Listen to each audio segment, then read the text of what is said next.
বাসায় কিছু জিনিস যদি অবহেলায় পড়ে থাকে সেটিকে কাজে লাগানোই হচ্ছে আমার কাজ। হ্যালো এভরিওয়ান, আসসালামু আলাইকুম। বলছিলাম এই বিটরুটের কথা। কিছুদিন ধরেই আমার বাসায় এই ৩ টি বিটরুট পড়েছিল, মানে খাওয়া হচ্ছিল না। তো ভাবলাম এটি দিয়ে এমন কিছু বানিয়ে ফেলি যেটি খুব মজা করে সবাই খেয়ে ফেলবে। তো আমি এখানে বিটরুট দিয়ে লাড্ডু বানিয়ে ফেললাম। আর তার জন্য ৩ টি বিটরুট ভালো করে খোসা ছাড়িয়ে গ্রেট করে নিয়েছি। এরপর আমি একটি প্যানে দিয়ে দিয়েছি উঁচু করে ১ টেবিল চামচ পরিমাণ ঘি।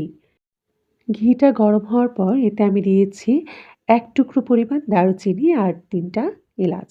এলাচের মুখগুলো আমি একটু ফাটিয়ে দিয়েছি। এরপর একটু ভেজে নেওয়ার পর আমি আগে থেকে গ্রেট করা যে ১ বাটি পরিমাণ বিটরুট সেটি দিয়ে দিচ্ছি। আসলে গাজরের লাড্ডু বা যেকোনো লাড্ডু যেভাবে বানায় সেম রেসিপি কিন্তু এটি। তো আমি খুব ভালো করে ঘিতে ভেজে নিচ্ছি। ঘিতে খুব ভালো করে ভেজে নিলে বিটরুটের গায়ে যে একটি গন্ধ আছে সেটি পুরোপুরি চলে যাবে।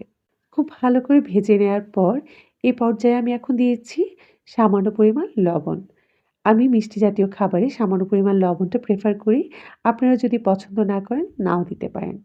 এরপর দিয়েছি ১/২ কাপ থেকে কিছুটা পরিমাণ কম চিনি। চিনিটা আপনাদের স্বাদ অনুযায়ী বাড়িয়ে কমিয়ে নিতেই পারেন। তো চিনিটা খুব ভালো করে বিটরুটের সাথে মিশিয়ে নিচ্ছি।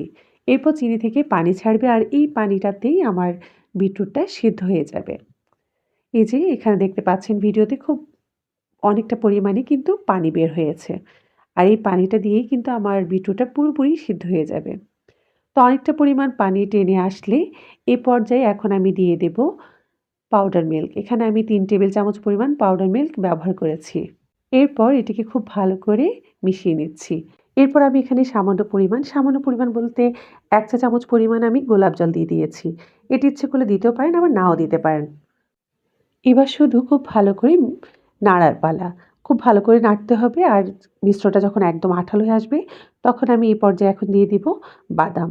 আপনাদের বাসায় যে বাদামটাই থাকবে বা কিশমিশ থাকবে সেগুলোই দিবেন।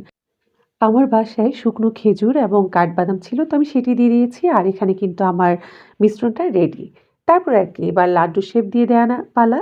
তবে একদম গরম দিতে যাবেন না, হালকা গরম অবস্থায় দিয়ে দিলেই হবে।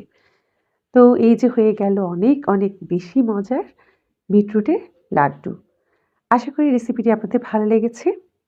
আর অনেকদিন পর রেসিপি শেয়ার করলাম। যদি ভালো লেগে থাকে একটু লাইক, কমেন্ট করে পাশে থাকবেন। আর যদি একটু বেশি ভালো লেগে থাকে একটু শেয়ার করে দেবেন।